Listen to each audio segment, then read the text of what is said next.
Morning friends, నేను మీ సాయి మల్లేష్ని మాట్లాడుతున్నాను. ముందుగా మా ఛానల్ సబ్స్క్రైబ్ చేసి లైక్ చేసి షేర్ చేయండి. అదేవిధంగా ఈరోజు వార్తల్లోని ముఖ్యాంశాలు తెలుసుకుందాం. ఈనాడు దినపత్రిక విభజన సమస్యల పరిష్కారానికి మూడంచెల విధానం, ఇరు రాష్ట్రాల ఉన్నతాధికారులు మంత్రులతో 2 కమిటీల ఏర్పాటు, తొలుత వాటి పరిధిలో చర్చలు, పరిష్కారం కానివి సీఎంల వద్దకు, నిర్ణీత వ్యవధిలో సమస్యల పరిష్కారం, డ్రగ్స్ సైబర్ నేరాల కట్టడికి ఉమ్మడి కృషి, సీఎంలు రేవంత్ రెడ్డి చంద్రబాబు భేటీలో నిర్ణయం, 2 గంటల పాటు చర్చలు. ఇలాగా నిన్న రెండు రాష్ట్రాల సీఎంలు కలిసి విభజన సమస్యలపైన చర్చించినట్టుగా ఇక్కడ తెలుసుకోవచ్చు. నిర్ణీత వ్యవధిలో సమస్యల పరిష్కారం, డ్రగ్స్ సైబర్ నేరాల కట్టడికి ఉమ్మడి కృషి, సీఎంలు రేవంత్ రెడ్డి చంద్రబాబు భేటీలో నిర్ణయం, 2 గంటల పాటు చర్చలు. హైదరాబాద్లోని ప్రజాభవన్లో శనివారం చరిత్రాత్మక ఘట్టం ఆవిష్కృతమైంది. ఉమ్మడి రాష్ట్ర విభజన తర్వాత 10 ఏళ్లుగా అపరిష్కృతంగా ఉన్న సమస్యలపై తెలంగాణ, ఆంధ్రప్రదేశ్ రాష్ట్రాల ముఖ్యమంత్రులు యనుమల రేవంత్ రెడ్డి, నారా చంద్రబాబు నాయుడు ప్రత్యేకంగా భేటీ అయ్యారు. 2 రాష్ట్రాల ప్రయోజనాలకు అనుగుణంగా అన్ని అంశాలను నిర్ణీత వ్యవధిలో సామరస్యంగా పరిష్కరించుకోవాలని ఇద్దరు సీఎంలు అభిప్రాయపడ్డారు. పెండింగ్ సమస్యలను మూడంచెల విధానంలో పరిష్కరించుకోవాలని నిర్ణయించారు. ఈ మేరకు 2 రాష్ట్రాల ప్రభుత్వ ప్రధాన కార్యదర్శులు, 3 అధికారులతో ఒక కమిటీ, 2 రాష్ట్రాల మంత్రులతో మరో కమిటీ ఏర్పాటు చేయాలని, అక్కడ కూడా పరిష్కారం అవని వాటిపై ఇద్దరు సీఎంల సమక్షంలో చర్చలు జరపాలని నిర్ణయం తీసుకున్నారు. ఈ భేటీలో ఇరు రాష్ట్రాల ప్రభుత్వాల విజ్ఞప్తులను అధికారికంగా ఇచ్చిపుచ్చుకున్నారు. సుహృద్భావ వాతావరణంలో ఇరు రాష్ట్రాల సీఎంల రాకతో ప్రజాభవన్ సందడిగా మారింది. భేటీ సందర్భంగా ఇద్దరు సీఎంలు ఆప్యాయంగా పలకరించుకున్నారు. తెలంగాణ సీఎం రేవంత్ రెడ్డి తమ మంత్రులు విధంగా విభజన అంశాలపై చర్చించేందుకు ప్రజాభవన్లోకి వస్తున్న ఏపీ, తెలంగాణ సీఎంలు చంద్రబాబు నాయుడు, రేవంత్ రెడ్డి చిత్రంలో తెలంగాణ ఉప ముఖ్యమంత్రి బట్టి విక్రమార్క. ఇక్కడ 2 రాష్ట్రాల విభజన సందర్భంగా విభజన సమస్యలను పరిష్కరించే విధంగా 2 రాష్ట్రాల సీఎంలు నిన్న ప్రజాభవన్లో కలుసుకోవడం జరిగింది. విభజన సమస్యలపైన పరిష్కరించే విధంగా ఈ కమిటీలు ప్రభుత్వ పరంగా అధికారికంగా ఒక కమిటీ, ఇంకొకటి మంత్రివర్గ కమిటీ, 2 కమిటీలు వేసి అక్కడ విభజన సమస్యలను పరిష్కరించే విధంగా చెప్పబోతున్నారు. అక్కడ పరిష్కారానికి రానివి ఇక్కడ సీఎంల దృష్టికి తీసుకొస్తారని ఇక్కడ తెలుసుకోవచ్చు. ప్రజలకు ఆమోదయోగ్యంగా నిర్ణయాలు, ఉమ్మడి ఆంధ్రప్రదేశ్ విభజన అనంతరం సమస్యలు పెండింగ్లో ఉండడం వల్ల తెలంగాణకు ఇబ్బందులున్నాయి. ఏపీకి కూడా ఇది సమస్యగా ఉంది. ఏపీ సీఎం చంద్రబాబు నాయుడు చర్చల ద్వారా పరిష్కరించుకుందామని లేఖ రాయడం ఆనందం కలిగించింది. దానికి వెంటనే అంగీకారం తెలిపాను. ప్రపంచంలో చర్చలతో పరిష్కారం కానిదేదీ ఉండదు. ఆ దిశగా కలిసి నడుద్దాం. 2 రాష్ట్రాల ప్రజలకు ఆమోదయోగ్యంగా నిర్ణయాలు తీసుకుందాం. కృష్ణా నీటి పంపకాలకై కేంద్రంతో మాట్లాడదాం.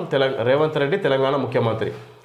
ప్రజలకు ఆమోదయోగ్యంగా నిర్ణయాలు తీసుకుందామని ఇక్కడ తెలంగాణ సీఎం రేవంత్ రెడ్డి మాట్లాడుతున్నారు. ఇక్కడ ఏపీ సీఎం చంద్రబాబు నాయుడు లేఖ రాయంగానే నేను దానికి ఆమోదయోగ్యంగా తిరిగి మరొక లేఖ ఇచ్చాను. ఇక్కడ పరిష్కరించుకుందాం, కలిసి మాట్లాడుకుందామని ఇక్కడ అని సీఎం రేవంత్ రెడ్డి మాట్లాడుతున్నారు. ఇరు రాష్ట్రాల ప్రజలకు ఆమోదయోగ్యంగా నిర్ణయాలు తీసుకుందామని ఇక్కడ సీఎం రేవంత్ రెడ్డి మాట్లాడుతున్నారు. సెంటిమెంట్ను గౌరవించాలా, నడుద్దాం. గతంలో నేను ఉమ్మడి రాష్ట్ర ముఖ్యమంత్రిగా ఉన్నప్పుడు తెలంగాణ అభివృద్ధికి ఎంతో కృషి చేశాను.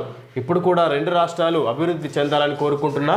ఇందుకోసం నా వంతు సహకారం అందిస్తా. 2 రాష్ట్రాల ప్రజల మనోభావాలు చాలా సున్నితమైనవి. వారి సెంటిమెంట్ను గౌరవించాలా, నడుచుకుందాం. అప్పుడు ఇరు రాష్ట్రాల ప్రజలు మనల్ని గౌరవిస్తారు. ఏపీ, తెలంగాణలకు తప్పకుండా మంచి జరుగుతుంది. చంద్రబాబు నాయుడు ఏపీ ముఖ్యమంత్రి. ఇక్కడ ఉమ్మడి ఆంధ్రప్రదేశ్ ముఖ్యమంత్రిగా ఉన్నప్పుడు తెలంగాణ అభివృద్ధికి ఎంతో కృషి చేశా అని ఇక్కడ ఈ సందర్భంగా చంద్రబాబు నాయుడు మాట్లాడుతున్నారు. ఇలా ముందు కూడా ఇరు రాష్ట్రాల ప్రజల మనోభావాలు దెబ్బతీయకుండా ఇక్కడ వాళ్ళ రాష్ట్ర ప్రయోజనాలకు సంబంధించి నిర్ణయాలు తీసుకుందామని ఇక్కడ ఏపీ సీఎం చంద్రబాబు నాయుడు కూడా మాట్లాడుతున్నారు. కృష్ణమోహన్ రెడ్డికి కాంగ్రెస్ కండువాను కప్పుతున్న సీఎం రేవంత్ రెడ్డి, పక్కన మల్లు రవి, మంత్రి జూపల్లి. కాంగ్రెస్లో చేరిన బారాస గద్వాల ఎమ్మెల్యే, త్వరలో మరికొందరు. శ్రీధర్ బాబును కలిసిన 6 బారాస ఎమ్మెల్యేలు బీఆర్ఎస్ నిధులు ఇవ్వాలంటూ విన్నపం. కాంగ్రెస్లో చేరండి అన్న మంత్రి శ్రీధర్ బాబు. ఈ విధంగా కాంగ్రెస్లో బీఆర్ఎస్ నుంచి గద్వాల ఎమ్మెల్యే కృష్ణమోహన్ రెడ్డి కాంగ్రెస్ పార్టీలో జాయిన్ అవ్వడం జరిగింది. గద్వాల ఎమ్మెల్యే కృష్ణమోహన్ రెడ్డి. ఈ విధంగా అదేవిధంగా ఇక్కడ మంత్రి శ్రీధర్ బాబును బారాస ఎమ్మెల్యేలు 6 కలవడం జరిగింది. అభివృద్ధికి సంబంధించి నిధులు ఇవ్వాలని కోరిరంట వాళ్ళు. ఈ సందర్భంగా మంత్రి శ్రీధర్ బాబు కాంగ్రెస్ పార్టీలో చేరండి అని కూడా విజ్ఞప్తి చేసినట్టు ఈ సందర్భంగా తెలుసుకోవచ్చు. కాళేశ్వరం పంప్ హౌజ్లపైన విచారణ, అవి వరద నీటిలో మునగడానికి కారణాలపై దర్యాప్తు జరపాలని జస్టిస్ పీసీ ఘోష్ కమిషన్ నిర్ణయం. రేపు విచారణకు రావాలంటూ ఇంజనీర్లు, గుత్తేదారులకు పిలుపు. కాళేశ్వరం ఎత్తిపోతలపై న్యాయ విచారణ కమిషన్ పరిధి మరింత విస్తరించనుంది. ఇప్పటికే మేడిగడ్డ, అన్నారం, సుందిళ్ల బ్యారేజీలకు సంబంధించి సాంకేతిక అంశాలపై విచారణ చేపట్టిన కమిషన్ ఈ పథకంలో భాగంగా నిర్మించిన లక్ష్మీ, సరస్వతి, పార్వతి పంప్ హౌజులు వరద నీటిలో మునగడానికి కారణాలపై దర్యాప్తు జరపాలని నిర్ణయించింది.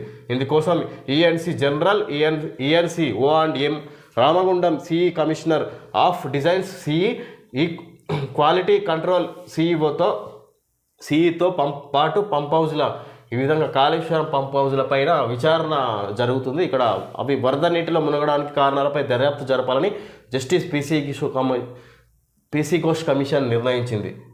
రేపు విచారణకు రావాలంటూ ఇంజనీర్లు, గుత్తేదారులకు పిలుపునిచ్చింది. ఇక్కడ కాళేశ్వరం ప్రాజెక్టు పైన ఇంకా విచారణ వేగవంతం చేసింది జస్టిస్ కమిషన్. ఇక్కడ జస్టిస్ పీసీ ఘోష్ కమిషన్ నిర్ణయానికి వచ్చింది. ఇక్కడ దానికి సంబంధించి ఇంజనీర్లు, గుత్తేదారులను విచారణకు రావాలన్నట్టుగా రేపు పిలుస్తారు. అంటే ఇక్కడ సోమవారం విచారణ జరుపుతున్నట్టుగా తెలుసుకోవచ్చు. ఇక్కడ ఖరారు కాని నీట్ కౌన్సిలింగ్ షెడ్యూల్, ఇకపై ఏడాదికి 2 సార్లు టెట్. ఈ నెల 23న కేంద్ర బడ్జెట్, ప్రభుత్వ సలహాదారుగా కేకే.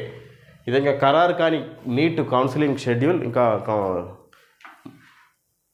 ఆల్రెడీ నిర్వహించిన పరీక్షకు ఇక్కడ ఇంకా నీట్ కౌన్సిలింగ్ అనేది ఇంకా ఖరారు కాలే తేదీలని ఇక్కడ తెలుసుకోవచ్చు. ఇకపై ఏడాదికి 2 సార్లు టెట్, సంవత్సరానికి 2 సార్లు టెట్ నిర్వహిస్తారంట డిఎస్సికి సంబంధించి. ఈ నెల 23న కేంద్ర బడ్జెట్, ఈ నెల 23న కేంద్ర ప్రభుత్వం బడ్జెట్ ప్రవేశపెడుతుంది. దేనికి ఎంత అనేది ప్రభుత్వ సలహాదారుగా మన తెలంగాణ రాష్ట్ర ప్రభుత్వ సలహాదారుగా కె కేశవరావుని నియమించింది రాష్ట్ర ప్రభుత్వం.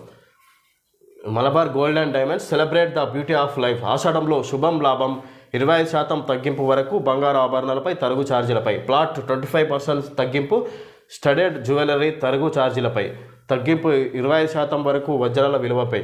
జూలై 6, 2024 నుండి ఆగస్టు 4, 2024 వరకు మాత్రమే ఈ offers. Malabar gold and diamonds advertisement ఇవ్వడం జరిగింది. ఇక్కడ ఆఫర్స్ ఉన్నాయని. ఓకే ఫ్రెండ్స్, ఈరోజు వార్తలోని ముఖ్యాంశాలు తెలుసుకోవడం జరిగింది. Thank you friends.